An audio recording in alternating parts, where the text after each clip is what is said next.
سر لیکن سلمان اکرم راجہ صاحب نے آج کیا کہا ذرا وہ میں آپ کو سناتا ہوں اس یعنی کہ بات کے سیاسی جماعت سے متعلق انہوں نے کیا کہا دکھائیے جی.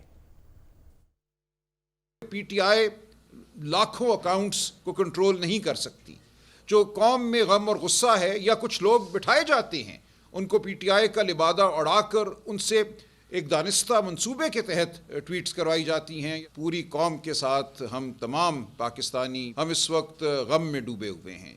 جو قیمتی جانوں کا ضیاع ہوا ہے, جو ہمارے جوان شہید ہوئے ہیں, ہم سب اس غم میں برابر کے شریک ہیں. پی ٹی آئی وہ جماعت ہے جس نے پاکستان کو جوڑ کے رکھا ہوا ہے. خدا را جو اس وقت اس ملک کو صورتحال درپیش ہے اس کا ادراک کیجئے.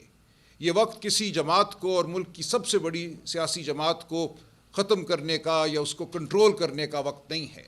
یہ وقت ہے کہ ہم پاکستان کے عوام کی آواز کو سنیں.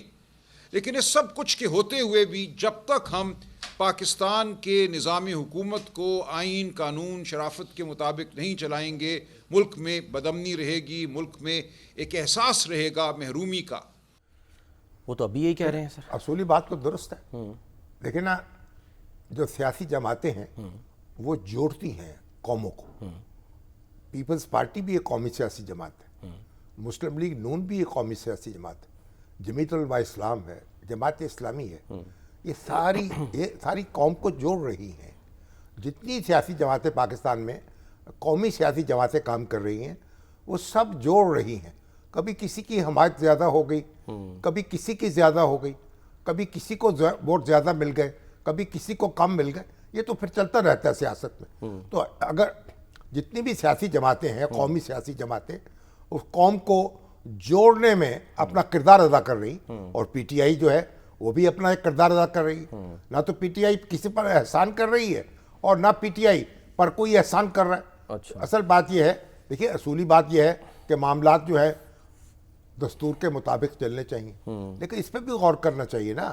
خود پی ٹی آئی بھی اس بات پہ غور کرے, سلمان اکرم راجہ صاحب بھی اس بات پہ غور کریں کہ جب کسی جماعت کو اقتدار ملتا ہے, یا پی ٹی آئی کو بھی ملا, تو اس نے کیا کیا.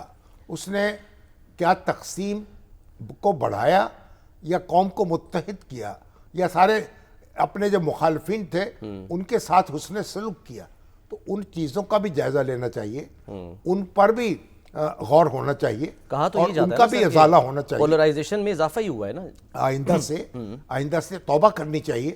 اور آج جو پی ٹی آئی کے ساتھ ہو رہا ہے اس پر بھی نظر ثانی ہونی چاہیے. اور جہاں جہاں دیکھیں عدالتیں کام کر رہی ہیں, ان کو ریلیف مل رہا ہے, اور ریلیف ملنا چاہیے جہاں جہاں ان کا حق ہے.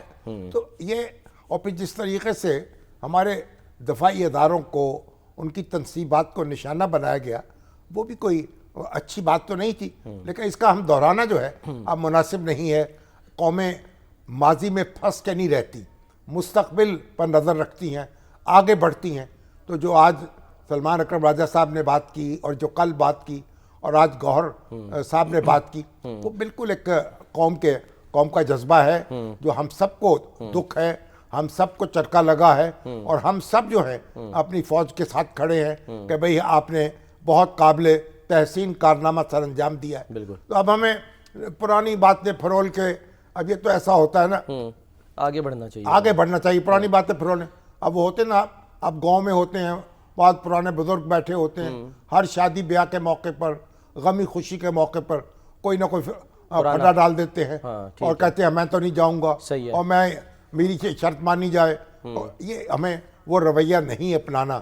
اور آج خواجہ آصف صاحب نے جو قومی اسمبلی میں تقریر کی ہے وہ بے جواز تھی.